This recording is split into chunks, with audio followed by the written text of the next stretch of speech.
Confirmation over the weekend that the Daylight Saving Party has won a seat in the upper house. It will represent the mining and pastoral region, which has previously had a high no vote to daylight saving, and that's probably why the party only got 98 primary votes there. But Daylight Saving Party got over the line thanks to preferences from shooters, fishers and farmers in a highly orchestrated preference deal. But it may well be the political victory that spells the end of group voting tickets in WA. Now, the new member is Wilson Tucker, and the first thing he has to do is actually get back to Australia because he's not even living here at the moment. Now, we've been trying to get hold of Wilson for quite a few weeks, and he's finally agreed to an interview, and it is lovely to talk to you. Good morning to you, Wilson. Good morning, Nadia. How are you? I'm well, thank you. Congratulations. How surprised were you to win? Look, very surprised. Very surprised. I think the system is certainly stacked against minor and micro parties, certainly in favour of the major parties. And we, as you mentioned, we had to put some preference deals in place to actually get it above the line. So when this happens, it certainly comes as a surprise for minor parties.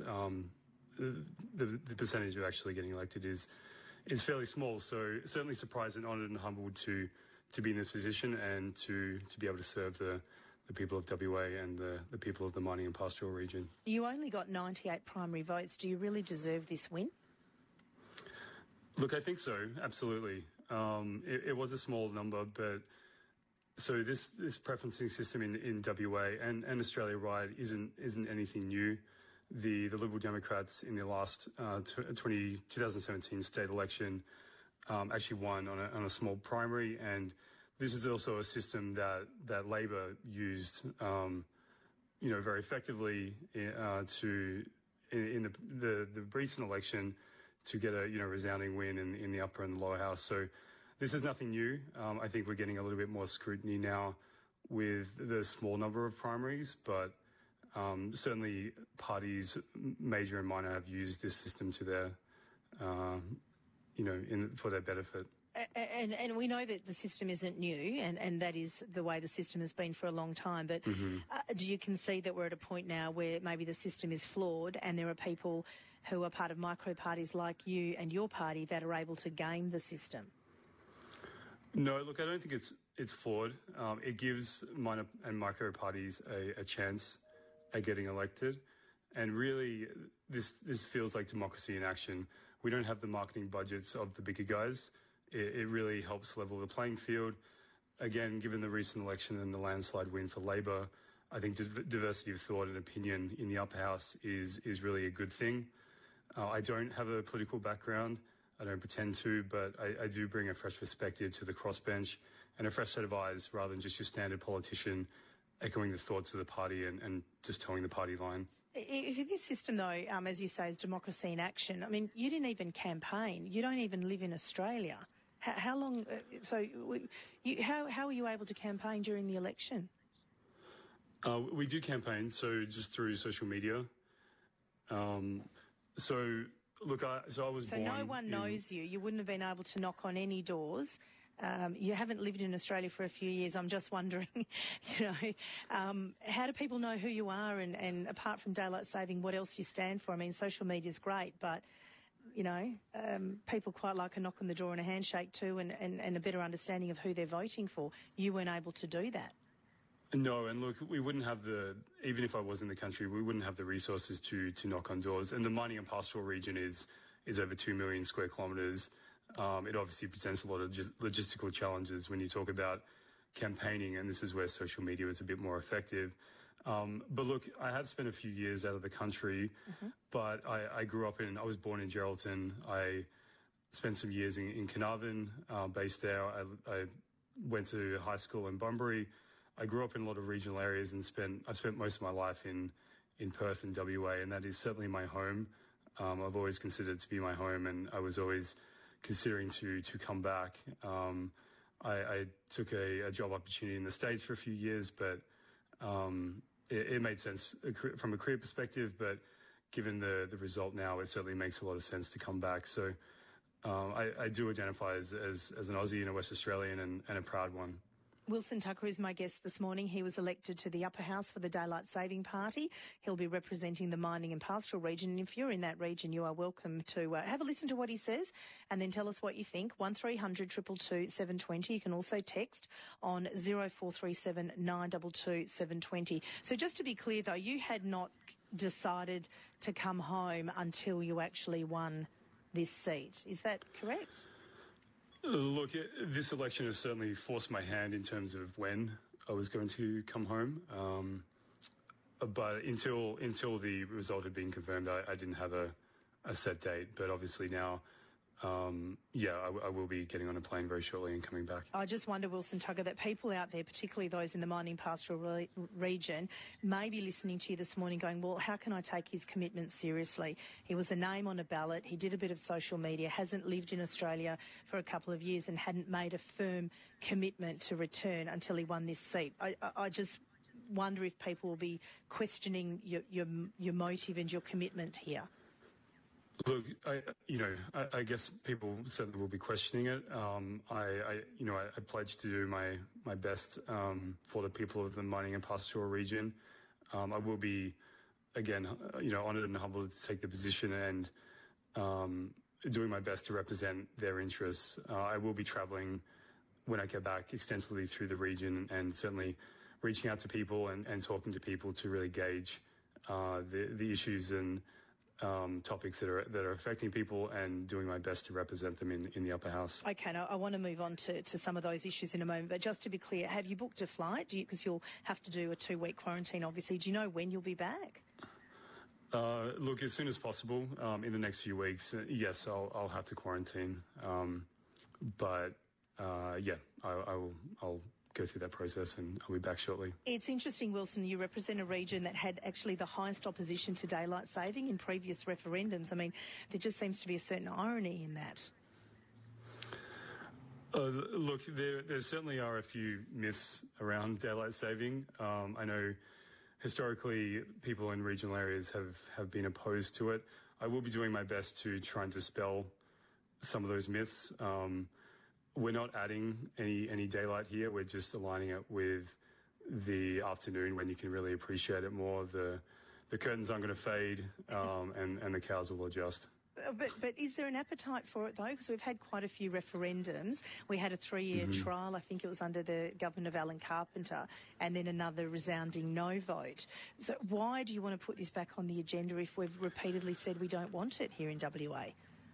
Yeah, look, so Colin Barnett said, I think, fairly famously that the issue is dead for a generation and don't touch it for 20 years.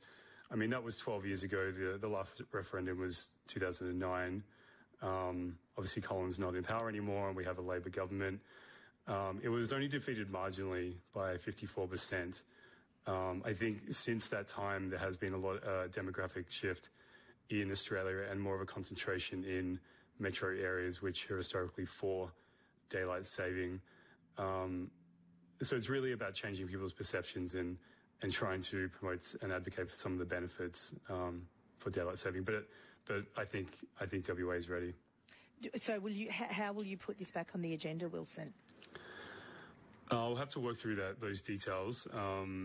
Obviously, with a Labor government controlling the upper house and the lower house, it could be a little bit challenging, but certainly we'll be looking to spark a conversation in Parliament, whether that's through a private member's bill or starting a committee on the issue. We'll be doing our best to get it back on the roadmap. Well, I guess the numbers, though, Wilson, are stacked against you because you have an overwhelming majority of Labor MPs in both houses of Parliament. The Liberal Party has also said it doesn't really have any interest in revisiting this. So I just wonder if you might be twiddling your thumbs a little bit for the next few years because they're not interested in even talking about it. Sure. Look, yeah, I mean, we are in a slightly difficult position with the Labor landslide victory. I certainly won't be twiddling my thumbs. I think first and foremost, I'll be representing the people of mining and pastoral and really advocating for their issues and their values and fighting for them first and foremost. So if daylight saving doesn't get legislated, I won't consider the time a failure, as long as I've done my best to represent the people of mining and pastoral. What are the other issues that you'd like to champion in Parliament, Wilson?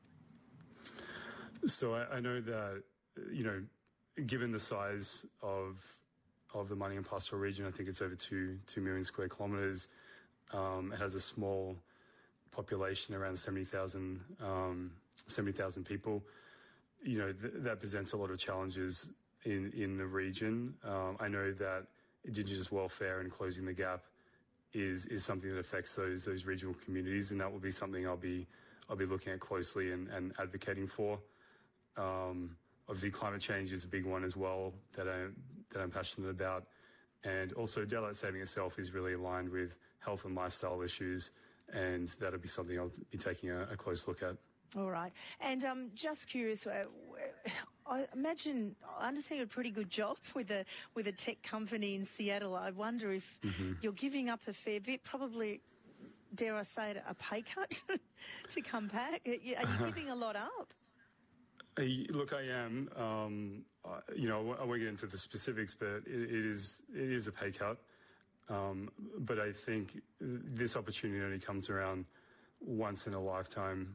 Given the talk about reform as well, it's it might be a lot tougher for a non-politician to get in the upper house and really try and represent the people of WA. So, given the opportunity, I think it's one that I'll take.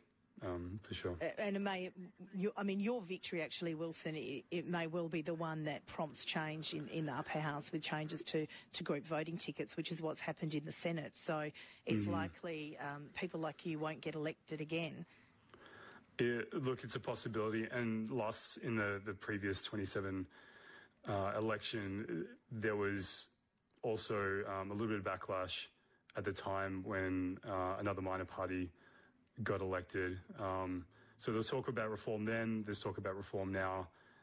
Whether it actually happens, I don't know. I think it's an undemocratic move if Labor does that. But we'll just have to wait and see. And Glenn Drury, he's the person you have to thank, really, don't you? Because he's the one that works out these, what can be sometimes quite complicated preference deals. And he's probably quite proud of his work with you because, again, you only got 98 votes. And you're probably his greatest achievement.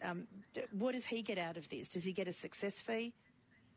Look, I can't really, I'm not going to comment on any success fee. You have to talk to Glenn about that one. Certainly, I think he is proud of it. He did play a part and we did work with Glenn, but I also spoke to a lot of parties and it just doesn't happen overnight just with Glenn. There was a lot of hard work behind the scenes. I appreciate your time. Thank you very much, Wilson. I know we've been badgering you for a couple of weeks, but thank you for finally agreeing to an interview, and we look forward to having you in the studio when you get back to Australia. Perfect. I look forward to coming down and having a chat. Good on you. Wilson Tucker there, elected to the upper house for the Daylight Saving Party in the mining and pastoral region. To your texts, send him back to the USA. We've tried daylight saving and we didn't like it. These ones, tell him to stay in WA, tell him to stay where he is, no daylight saving in WA. Nadia says, this listener, Tony from Kalgoorlie, hello to you, Tony. Tucker never made the game. He just played to the game. Upper house reform will mean much poorer representation for regional people as the city has the numbers. If we reform the upper house in WA, we need to reform the Senate as well. The Senate has been reformed, by the way. That has already changed, and that's why we're talking about it with locally in the upper house, because the Senate made that change. How does Tasmania have the number of seats as the same number of seats as New South Wales? Same applies. There is 100% chance of Labor changing the upper house because of Wilson Tucker. Well, the Premier's already made that pretty clear. And Dee says, Nadi, why are you aggressive towards this candidate? He may just bring something to the upper house, and I wish him luck. Thank you very much. 1300 222 720. Gary, good morning. Yep. How you? Sorry, we're on air. We are, Gary. What did you think? Well, there you go. Shouldn't have been taking a nap. Oh, Gary, were you listening to Wilson Tucker? I was.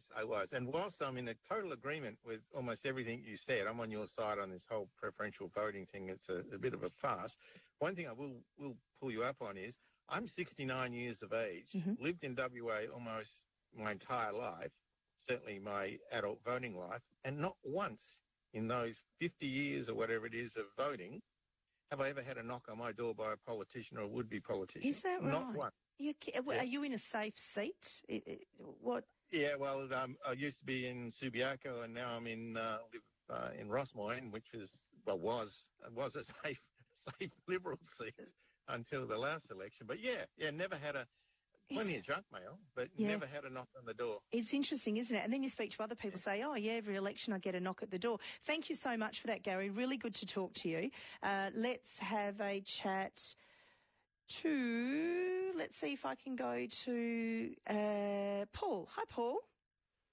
Hello. Hi, Paul. How are you? Hi. Fine, thank you. I need to think outside the box on this daylight saving thing. The last time they had a referendum, they wanted us to vote for 5 months or 6 months of daylight saving. We don't want 5 or 6 months. It's just 3 months. November, December, and January would be the only logical 3 months to have daylight saving time in Western Australia. Yeah, they want it to be in line with the eastern states, which is why it's always been longer. But Paul, thank you very much. You'd prefer 3 months. And just what do you think of Wilson Tucker being elected? You know, is it a breath of fresh air? Is it good that he describes himself as a non-politician, being able to have people elected that are not professional politicians, but you are now because you're part of the upper house? David, what do you think? Oh, I think it's disgraceful that someone with a handful of votes, that's the majority of the electorate opposed to his views, gets voted in by default. Thank you, David. Appreciate that. And this one, I love the daylight saving chap, says Paul. Thank you. A classic example of why everyone is fed up with career politicians. We need a 2-term limit and then 2-term break before you can stand for re-election. He is a breath of fresh air. Thank you very much.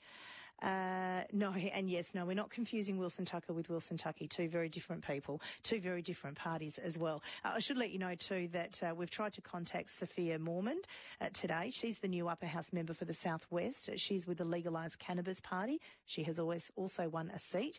She hasn't returned our calls or messages, but when she does, very much look forward to speaking to her as well. And Linda says, Nadia, if voters did the right thing and voted below the line, then their preferences would go to the person they want. You get what you deserve. I always vote below the line. Come on, people, don't be so lazy. But you know what? When there's 74 names there, people look at it and go, yeah, not today. At 9:24.